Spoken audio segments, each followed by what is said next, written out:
Hey viewers, welcome to part 2 of my home renovation tips. Today I'll be focusing on specific rooms and other areas of the house. If you haven't seen part 1, where I give just general renovation tips, please check that out. I'll post the link in the description below.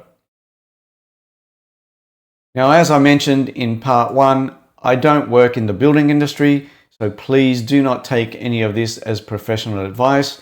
I'm just giving you some ideas, things to be aware of based on our experiences when we renovated. Of course, at the end of the day, it's up to you based on your personal tastes and preferences, your budget, and also any rules and regulations in your area. First up, open plan living, dining, and kitchen. Now, when we renovated and visited display homes and open house inspections, this was the trend. It is all personal preference, but consider the following. One of the main justifications I hear for open plan concept is that you plan on entertaining guests. So if this is something you really enjoy doing, perhaps you've got a large family, big group of friends, then this is probably going to be for you. Now, if you do go down this path, I highly recommend, if budget permits, to have a separate living lounge room that you can close off. However, if you're sitting on the fence about open concept, then in that case, think about how often do you realistically plan on doing so? Is it just Christmas, Easter, and a few birthdays? Do you really want guests to see the state of your kitchen? Because let's be honest, it's all out there for everyone to see. Make no mistake, every little noise from the kitchen can be heard while you're watching TV or trying to have a conversation. From someone trying to boil the kettle, the range hood, the microwave, cutlery and plates being put away, you name it, it can all be heard. You also get kitchen odors, which might be okay, and oven heat spreading through that entire space. Now, as TVs have become larger, they dominate the space in both size and sound. So you have to think about whether you'll be okay with that or not. With open concept, it means losing a wall or walls and therefore less configuration options. So for your TV, sofa, cabinets, bookshelves, photos, artwork, there's just less wall to put things up against. Personally, I don't find them cozy. I prefer to close off the lounge room, especially in winter. Now, something I wish I had thought of when we renovated is a dedicated home theatre. Of course, it's going to depend on your budget. If you can afford it, I highly recommend having one. With a boom in streaming and larger TVs, many people are looking for that home cinema experience. It provides a dedicated room for watching movies on a large screen, cinematic sound without disturbing others and without them disturbing you. Now, don't forget about additional battens for wall mounting. Now, obviously that's going to apply to timber or steel frames. If you have brick, then it's not applicable. I talk about this in part 1 of my video, so please check that out if you haven't already. What's the ideal bedroom size? Well, I can't really say, but I would aim for something like 4 meters by 3.8 meters for the master, excluding any ensuite, perhaps 3.6 by 3.6 for kids, and for office or spare room, something like 3.2 by 3.2. But of course, that's going to depend on budget and other factors as well. Goes without saying, don't forget to factor in furniture when you're deciding on room dimensions. Of course, there's the beds, but there's bedside tables to think about, dressers, any wardrobes, perhaps freestanding, built-in or walk-in. And for kids, it's more than just a bedroom. It may also be a playroom. Think about bookshelves, perhaps a desk and a chair, and toy boxes. Next up, bathrooms. Now, in our showers, we have a built-in niche to hold toiletries, such as shampoo, soap, toothbrush, etc. I highly recommend them. Make sure you place them around shoulder height in order to minimize water pooling. Don't base the height on kids as they do grow up. Also ensure there's a slight slope for the water to run off. As for dimensions, it's going to depend on your shower size and the largest toiletry item, but for reference, this is what we have. A bath is great if you like to relax in the tub or if you have young kids, but as they get older, you'll probably find that they use it less and less. However, it can add value to a property, so even if you don't use it that often, you may still want to consider one. As for tiles, you will spend hours upon hours choosing, and after you've decided, you'll probably change your mind again. Now, as with most things to do with renovation, tiles are a personal preference. Speaking from my own experience, I recommend avoiding dark tiles as they are a pain to keep clean, especially in wet areas. If you're planning on having a shaving cabinet, I highly recommend recessing it into the wall. We have one, it looks great and it's out of the way, less chance of bumping into it. Also consider a recessed niche below it, making it the same width as a shaving cabinet, and there you can store regularly used items and perhaps a PowerPoint. We have underfloor heating in both our bathrooms, but I'm a little undecided whether I'll do this again in future given the chance. So I'll share with you some pros and cons based on my experience with our model. It was surprisingly cheap to buy and install, and when you walk into the room there is a nice warmth underfoot. You can also schedule the hours of operation, and that is quite useful. As for cons, depending on the target temperature you set and the size of the bathroom, it can take 2 to 3 hours to warm the floor. So for the morning, it typically starts during periods of no sunlight, so if you don't have a solar battery, your electricity usage and costs will increase. I also prefer to feel direct heat on my back, something which underfloor heating does not provide. It also doesn't, well at least not noticeably, warm up the room, so if you're like me, I suggest investing in a heat lamp, a standalone 3-in-1 combo, etc.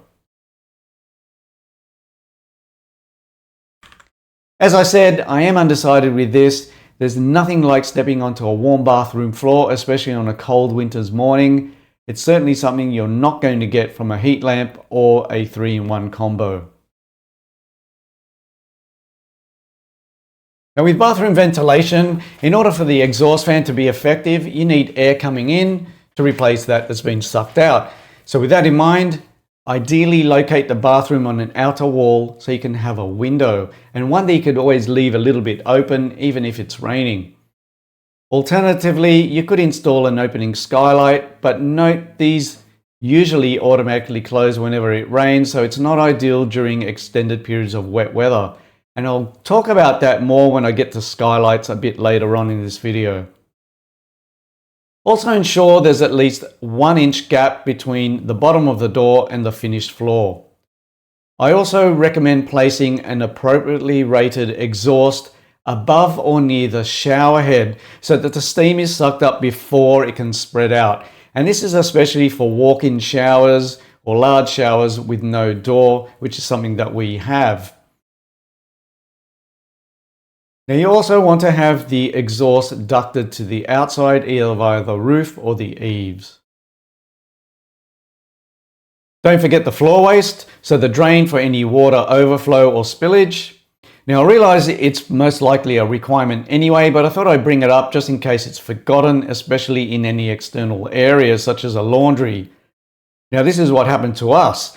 They had laid the garage laundry slab, later realized they forgot the plumbing for the floor waste.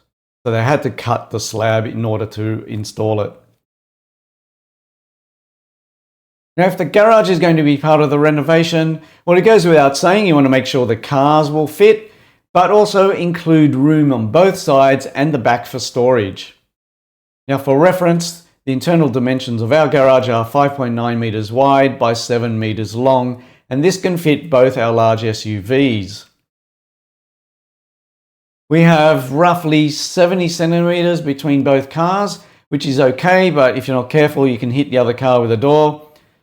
80 centimeters between the cars and the side wall, so we have room for storage racks and wall-mounted tools. About 50 centimeters between the front of the cars and the garage door, and 180 centimeters between the car and the back wall. Room enough for storage racks, mini freezer, and lawnmower and other bits and pieces. But a little wider would have been nicer. Now, if you need a shed, consider making it part of the garage by extending its length. If the garage is going to be attached to the house, I would aim for an insulated pitched roof as opposed to a flat one. This is going to help keep the garage cooler and easier to run wires, cabling, ducting, and so on. We have a flat roof with insulation and it gets quite hot in there. Now don't forget to include an exhaust such as a powered ventilator or even a whirlybird along with intake vents. Now you don't want to be retrofitting this later on, especially with a flat roof. Don't forget power points, ideally one on each side, and extra battens for wall mounting. Now depending on your situation, if it's possible, ensure the slab is higher than the surrounding ground level to avoid water ingress. High enough for the driveway to slope down to the street so the water runs away from the building. If that's not possible, at least have a channel grate installed and plumbed out to the street or at least away from the building. You also want the slab designed so the door closes in front of it. That way any water that gets under the door cannot enter. Now, a garage is often classified as non-habitable even when it's attached to the main house, so some of the above may not be included in a standard build unless if you ask for them. For reference, our laundry is 1.8 by 1.8 internal wall to wall. It's enough for a standard washing machine, dryer and large laundry tub all side by side with about 1 centimeter between each. The width is okay, but I would aim for slightly longer. You want to include some form of ventilation or perhaps a window that can be left open during rain. Don't forget to include the floor waste as I mentioned before and extra battens for wall mounting, perhaps an internal clothesline, the dryer, cabinets, shelving and so on. There are so many choices for flooring, it almost drives you crazy. Here are just a few. Now we chose spotted gum engineered timber in a matte finish all throughout the house, excluding bathrooms and the laundry, and absolutely love it. It's low sheen, natural grains and knots and different patterns, a range of color tones from blonde to reddish brown, and all of this makes it great at hiding scratches and dents. And if needed, it can be easily patched to blend in. If you're looking at internal sliding doors, make sure that they're installed so when fully open, they are flush with a cavity and not sticking out, because it can get in the way. They usually have a latch so the door can be easily pulled out of the cavity. We have two set up that way and it's much neater. When we renovated, having glass sliding or stacker doors that almost span the entire width of the open plan was very much in style. But consider the following. How often do you plan on opening them up all the way? And be realistic. Now I know it's not only about that, they also let in a lot of light, but more glass means much more cleaning compared to a wall and less wall space to hang pictures, place bookshelves, cabinets, etc. In general, glass is less efficient at insulating compared to a well-insulated wall, making large doors a major source of heat loss in winter and gain in summer. Now they may look great on TV shows, but in most cases they are clean. And have you ever noticed they never have fly screens? In my opinion, fly screens ruin the look, but in some countries you can't do without them. We have a Velux automatic opening skylight in one of our bathrooms, but just like the underfloor heating, I'm a little undecided about them. Why? Well, let's take a look at some of the pros and cons based on my experience. So they introduce natural light and create an airy open feel. and can potentially save on electricity. So for example, on some nights I'll walk into the bathroom, the moon is shining through the skylight, and I don't need to switch on the light. Now, models that open can bring fresh air into rooms where a window is not possible, and they can make small rooms feel larger. So what are some of the cons? Well, they're usually located up high, making it difficult to clean and potentially dangerous. Models that automatically open and close usually need to be paired with a remote, so you may need to get up to the skylight with a paperclip in order to reset or pair it, and this can be dangerous as well. With models that automatically close when it rains, you may need to get up to the skylight to clean the sensor if it's not working properly. It is rare, but we've experienced it a few times. In fact, it happened a few days ago. Now, in my opinion, they're not ideal for bathrooms because during extended periods of rain, you're stuck without an opening window, resulting in moisture and mold.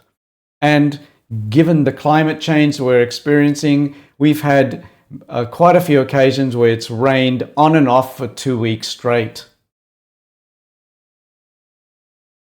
Our other bathroom has a window and we can leave it open even when it rains. If you're adding a deck, consider whether you want it flush with the inside or a step down. A step down is usually recommended in order to prevent water entering your home. However, if the deck is going to be covered and above ground, then it's generally fine and in my opinion looks better. However, you should seek expert advice. Now, do you go for a timber or composite deck? Aesthetically, timber cannot be matched by other materials and it is a renewable resource. However, it requires oiling every 12 to 18 months depending on exposure to weather, or you could even stain it. However, that may require sanding back. It is cheaper up front, but can be more costly long term due to ongoing maintenance. Now, we have a timber deck, and in my experience, I can tell you, maintenance can get old real quick, especially as you get older. Now, an alternative is to use composite decking, and this is what I'd go with if I were to do it again. It's initially more expensive, but generally cheaper over the long term. It's less maintenance, but some brands do require sealing. Now, it's highly durable and can last long with minimal maintenance. However, the plastics used are not renewable. It can get quite hot when exposed to direct sun, but to be honest, the exposed parts of my timber deck get quite hot to walk on too. Well, that brings us to the end of part 2 and to the end of my renovation tips video. As I said in the beginning, it's not so much about doing things my way, rather I'm giving you some ideas or things to be aware of so you can think about them now before you get to the end of the build and look back and think, if only. Well, thank you for watching. I hope you found it useful. If you did, please hit the like button. Don't forget to subscribe to my channel so you don't miss out on other videos, and we'll catch you on the next video.